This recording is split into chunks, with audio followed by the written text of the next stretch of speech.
Some of Silicon Valley's biggest investors are beginning to ask tough questions about the world they helped create. Over the weekend, two major investors in Apple, Jana Partners and the California State Teachers Retirement System, sent a letter to Apple urging the company to do more to fight smartphone addiction among young people.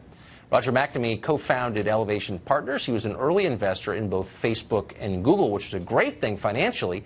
But now he says he regrets some of what those companies have become.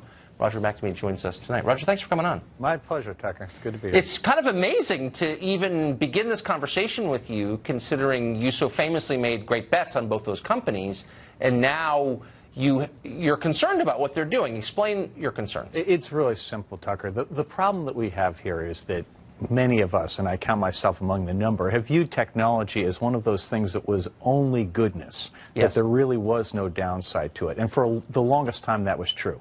Now, because smartphones are available 18 hours a day, and because companies like Facebook and Google have personalized 2 billion individual channels, so each of us has their own programming all the time, addiction is actually an inevitable result of their advertising business models. Yes. And it's not something we saw. And I personally look back on this and I'm kicking myself for not having seen it. At the same time, I've committed myself full-time with my partners, Tristan Harris and others, to try to start a national conversation about what is the appropriate role of technology, what is the best way to protect our children. And I'm delighted to see that there are large institutional investors who are bringing their market power to bear to try to call attention both to the issue and to provoke companies to do the right thing.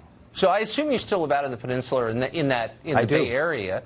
How unpopular are you? I mean, this is the most countercultural thing you could do, I would think. Well, it's a really interesting thing because I think you're right. For the longest time, Silicon Valley didn't want to believe that there was a problem. I mean, everybody likes disruption because it's easy. What they don't want is to bear the consequences of having done that disruption. And now that they're being called to task, what's really, really cool, I wrote a thing in the Washington Monthly this past weekend that brought CEOs to me to start conversations for the first time. So, you know, I'm not worried about popularity. That's not what this is about. I'm really worried about our children. I'm worried about the country. I'm worried about democracy. I'm worried about what goes on in the world. I just think that we don't want to be made more lonely. We don't want to be made more sad. That's right. We don't want to be made more unsuccessful. We for sure don't want that happening to our kids.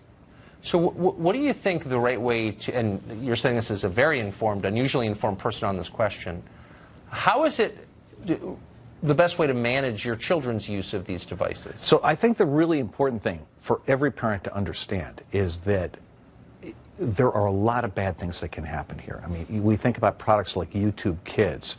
We think about products like Snapchat.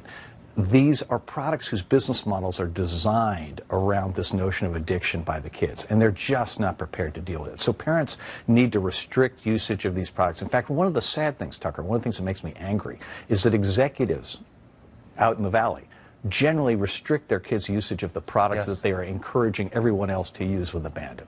And so I think the first thing to do is you got to explain to the kids, hey guys, there's a lot of bad stuff going on here and it's not your fault. And, you know, I wish we had caught this before it had become an epidemic problem. It's amazing. I mean, everything you said, it makes sense. It seems obvious. For our viewers who don't know who you are, I would encourage them to Google you because they will see that coming from you, this is profound. You really are a whistleblower right in the middle of it. This was a huge change for me. I mean, well, I mean, was proud it's of Facebook. amazing. I'm proud of it. Listen, this is my national service right now. Well, it's amazing that you're doing it. Well, and I'm grateful that you are. Thank you, Roger. And let's keep the conversation going. You got 4 girls. We got to take good care of them, okay? Anytime. Thanks.